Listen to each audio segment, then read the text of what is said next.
आंबो ससियेल मिडियायाव नुदों जे इउपिपिएल आरो बिपिएफ बे मोननै राजनीति हान्जानि गेजेराव मोनसे एलायन्स जागोन होननानै जों खोनानो मोनदों। बेखौ जोंनि गोजौ थाखोनि जायफोर दैदेनगिरि बिथांमोनासो स्पष्ट बुंनो हागोन। जों आसा खालायदों पजिटिभ लाइन बा नेगेटिभ लाइन बे मोननैयावबो थायो। आं बेहाय बारा बुंनो थाङाखै, मानोना जोङो जाय जि हाबाफारियाव लानानै जि दायथ' मोनदों बेखौ मावगोन। हयथ' जोंनि सेन्ट्रेल कमिटिनि दैदेनगिरिफ्रा स्पष्ट मोनथिगोन। बिथांमोना जेब्ला खामानिया मावफुंजायो बा रायलाय बिथांमोना जोंनो स्पष्ट बुंब्लासो जों मिथिगोन। ओंखायनो आं बिनि सायाव बारा नोजोर बोआखै। जोंहा 2025आव जोंहा बिटिसिआव बिपिएफआ हारसिंनो सोरखार दानांगौ, जों बे नोजोरजोंसो खामानि मावबाय थादों।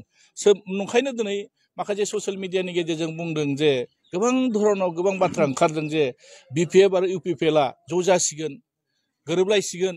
बे बाथ्राफोरखौ गोबां मानसिफ्रा बुंनो नागिरदों। माने मोनसे राजनीति हान्जा हिसाबै जों बयजोंबो रायलायनो हायो। सोरबा माने कंग्रेसजोंबो रायलायनो हागोन, सोरबा बिजेपिजोंबो रायलायनो हागोन, सोरबा इउपिपिएलजों रायलायनो हागोन, एजिपिजों रायलायनो हागोन। रायलायनायाथ' गिदिर खोथा नङा। जिथु राजनीति हान्जा जों जिथु हारसिं गेलेबा जोंहा लाब जागोन ना, सोरजोंबा लोगोआव जों ज' इलेक्सन गेलेबा जोंहा लाब जागोन। जोंनि नोजोरा जाहैबाय जोंहा बिटिसिआव 2025आव जोंहा मानगोनां हाग्रामा महिलारि सार्कल बिटिसिआव सिट बानायनांगौ। बे नोजोरजों जों खामानि मावदों। ओंखायनो जिथु एलायन्सनि खोथाया गोजौ थाखोनि दैदेनगिरिफ्रा जेब्ला जोंनो फोरमायगोन जों अब्ला मोनथिगोन। ओंखायनो जों बाथ्राखौ मोनथिया असिया जों गेजेराव बारस'नानै खोथा बुंनाया थिग जानाय नङा। ओंखायनो नोंथांमोना जिथु आंनि गेजेराव मोनसे कुइसन लाबोदों जे एलायन्सनि खोथा, बेखौ गोजौआवसो मोनथिगोन। आं बिनि सायाव बारा बाथ्रा बुंनो सानाखै आरो। सार, बेजों लोगोसे थांनाय बिटिसि जिखिनि इलेक्सन एमएलए इलेक्सन जादोंमोन बेवहाय गोबां बेबायदिनो बिजेपिनि थाखाय भट राजनीति मोनसे हान्जाया गावबा गाव माने हान्जानि माने थांखि, बिथांमोना जुदि सिंगल गेलेयो ना सोरखौबा लाना गेलेयो बिथांमोननि खोथा। मानोना जोंबो मोनसे बिपिएफ राजनीति हान्जा हिसाबै जोङो मालाय मोनसे राजनीति हान्जानि सायाव जों बारा बाथ्रा बुंनाया जोंहा थिग जानाय नङा। ओंखायनो जोंहा नोजोरा मोनसे सोर हारसिङै गेलेयोना लोगो जानानै गेलेयो जोंहा बेहाय बुंनांगौ दरखार गैया। जोंहा बिपिएफआ बे जे सिंगल हारसिङै जोङो बेसेबां माने नाम्बार्स नांगौ, बेसेबां संख्या नांगौ, जों बिसोर जोंनि नोजोर। सोरबा बिजेपिआ हारसिं गेलेयो, सोरबा इउपिपिएलआ हारसिं गेलेयो, आरो सोरबा कंग्रेसआ हारसिं गेलेयो, जोंहा बेहाय बुंनांगौ दरखार गैया।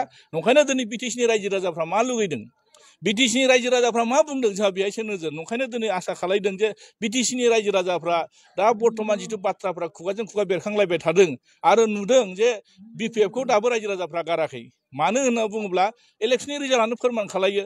थांनाय 2020आव जिथु बिटिसि इलेक्सन जानानै थांबाय, बेहायबोथ' जों बिपिएफआ जेनाखै। जों गासै 17था मोनदों। रायजो राजाफ्रा जोंनो बांसिन सापर्ट होदों। नाथाय बेखौ माखासे सुबिदाबादि मानसिफ्रा खैसार सानानै जोंनि बिपिएफखौ सरकार खुंनो थाखाय खाबु होआखै। बिसोर एबारबो नोंथांमोना नायबानो जाबाय। थांनाय जिथु एमपि इलेक्सन, बे एमपि इलेक्सननि रिजाल्टखौ नायबानो मोनथिगोन। नोंथांमोना एसे एनालाइसिस खालामनानै नायबानो जाबाय। बिथांमोना मोननैजों लोगो नांनानै बेसेबां भट मोनदों। बिपिएफआ सिंगल हारसिङैनो बिटिसि समस्ति हिसाबै जुदि नायनो थाङोब्ला बेहाय बांसिन बिपिएफआनो दिनैनि थारिखआव 40टा समस्तियाव बेसेबां मोनदों नोंथांमोना रोखा जाबानो जाबाय। थांनाय बारनि जिथु एमपि इलेक्सननि जिथु रिजाल्ट, बिटिसि समस्ति हिसाबै जुदि जों नायनो थाङोब्ला मथा मथि बिपिएफआ सरकार दानो हानाय पजिसनाव दाबो दङ। बेखौ जों रोखा बुंनो हायो आरो। सार, मोनथाम एख' जाना थांबाय, बिएसि, बिटिसि, बिटिआर मोनथाम एख'। सार, मा बुंनो सानो? बिटिसिआव थांफिनगोन नामा सार? नङा, बेथ' दिनैनि थारिखआव जों रायजो राजाफ्रा साफ्रोमबो सांग्रां जानाया मोजां। मानोना बिटिसिनि रायजो राजाफ्रा सांग्रां जानायानो मोजां। दिनै बिएसिखौ जों मोनसे आन्दलननि गेजेरजों मोननाय फिसा काउन्सिल, बिनि गेजेराव जोङो बिटिसि मोनदों। बिटिसिआ जादों इन्डियानि कनस्टिटिउसननि सिङाव 6 सिडिउलनि प्रभिजनजों दाजाना होनानै मोनसे पलिटिकेल एरेन्जमेन्ट। बेखौबो नोजोर होनाया मोजां। दिनै आरो बिटिआर नोजोर होनानै अबे मोनथाम एकर्ड जानानै थांबाय। दा मोनथाम एकर्डआवबो बर' रायजो राजाफ्रा आरो बिटिसिआव थानाय गुबुन हारिफ्राबो गोबां बेहाय माने जिउ बावनो गोनां जादों, गोबां खस्थ' मोनदों। दा थैनि गेजेरजों मोननाय बे सोरजिजानाय काउन्सिलखौ जों दिनै मानो थांनो होनो? ओंखायनो रायजो राजाफ्रा बिसार खालायबानो जाबाय। दिनै जि मोनसे ससियेल मिडियायाव नुनो मोनदों जे बिटिसिनि माखासे खेमथाफ्रा दिनै गावनि आखाइनिफ्राय गलांदों। नंगौ, बे सैथो बाथ्रा। जों बेखौ रावबो डिनाय खालायनो हाया। मानोना दिनै प्रमद बर' बिथाङा जिबायदि खेमथा लानानै दिनै बिटिसिखौ सालायनांगौमोन, बेयो बिथाङा सालायनो हायाखै। गावनो मोनखानाय जिथु डिपार्टमेन्टफोर, गावनो होखानाय खेमथा, बे खेमथाखौ सोरनिबा थ्रुयै दिनै बिटिसिखौ सालायनायखौ जों नुनो मोनदों।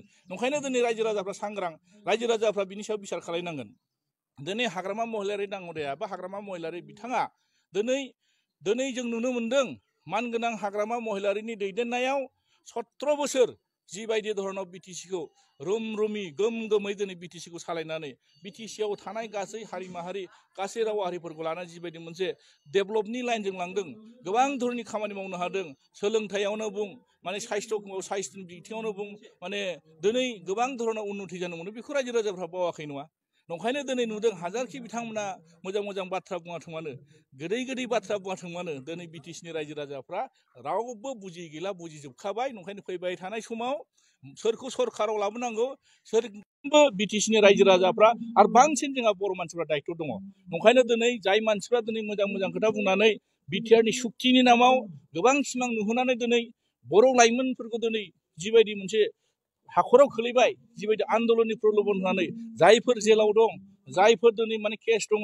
जायफोर दिनै मुंख्लं जाबाय बिथांमोननो जिबायदि माने बिथांमोननि सेक्रिफाइसनि जिथु बेसेन होनांगौमोन दानि सरकारा होनो हादोंना बेखौथ' जों मोनथियो रावबो होनो हायाखै थाखाया जोंहा बेसेबां फैनांगौ बिटिसि गभर्नमेन्ट सालायनायाव बेबोथ' सम बायदि बिथांमोना फैसाखौ खरसा खालामनो हायाखै देग्लाय जों नुनो मोन्दों जे बिथांमोना मोजां सरकार सालायदों ना गाज्रि सरकार सालायदों बेखौ जों साफ्रोमबो रोखा मानोना थांनाय जिथु 23 आरो 2023 आरो 2024आव जिथु मोनसे बाजेट बे बाजेटआ दिनै 800 कौटिमोन 800 कौटिनि गेजेराव बिथांमोना बोसोरसेयावनो 800 कौटि थाखाखौ खरसा खालामनो हायाखै बेथ' रोखा नंखायनो दिनै 2024 आरो 2025 मायथाइयाव दिनै बाजेटआव थाइसेबो थाखा बारायाखै बेथ' फोरमाना दा बिथांमोना दिनै मोजां खामानि मावनो हायाखै साख्रि दिनै मोजां रोखोमै बिथांमोना साख्रिखौ जिबायदि एग्जाम खालायनानै 3rd ग्रेड 4th ग्रेडनि दिनै एपइन्टमेन्ट होनांगौ बिथांमोना होनो हायाखै हा हुनि बेलायाव नोंथांमोना नायबानो जाबाय आं बारा गोजाननि खोथाखौ बुंला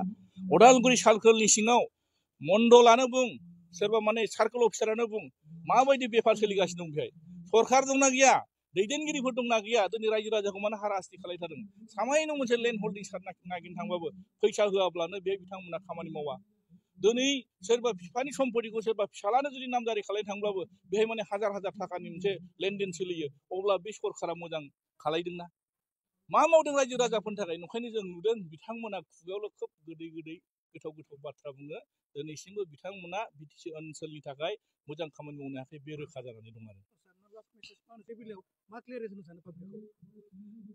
बेसेबां मोनगोन बा बेसेबां मोनगोन बेसेबां मोना बिथाङाथ' बाथ्राखौ बुंनो हायाना थारमाने बिथांमोना होमबा मा भटखौ रेगिं खालायगोन नामा बिसोर गिदिर कुइसन ना रायजो राजाफ्रा सोरनो होगोन बिनि सायावसो जागोन रायजोफ्रा मालाय बिसार खालायगोन दिनै रेवरेवा नार्जारि बिथाङा बेबायदि बुंनाया बेसेबां जुक्ति दं आरो बेसेबां जुक्ति गैया बेखौ रायजो राजाफ्रा बिसार खालायबानो जाबाय दिनै बिथाङा बुंनो हागौ जि बाथ्राखौ दिनै रेवरेवा नार्जारि बिथाङा बुंदों बे बुंनो समाया जोङो दिनै एलायन्सआनो जायाखै दिनै इउपिपिएल आरो बिपिएफआ दिनै एलायन्स जायाखै बिथाङा दिनै मा फोरमान होनो नागिरदों बिथाङा जानला मोनला बुंबाथ' जानाय नङाना दिनै जोङो एलायन्सनि बाथ्रा गैया जोंहा गोजौ लेभेलाव जि बिथोन होयो जों बेखौसो फल' खालायगोन एलायन्स जादों जायाखै जों बुंनो हाया होमबा बिथाङा बबेनिफ्राय मोनखो एलायन्स जादों होननानै रायलायदों रायलायाखै मालाय सेन्ट्रेल कमिटिनि दैदेनगिरिफ्रा मोनसिगोन बिथांमोना गावसोर बिजेपिआ सरकार जागोन होननानै बिराद गिदिर गिदिर सिमां नुना दं नंखायनो दिनै बिटिसि रायजो राजाफ्रा सांग्रां जानाया मोजां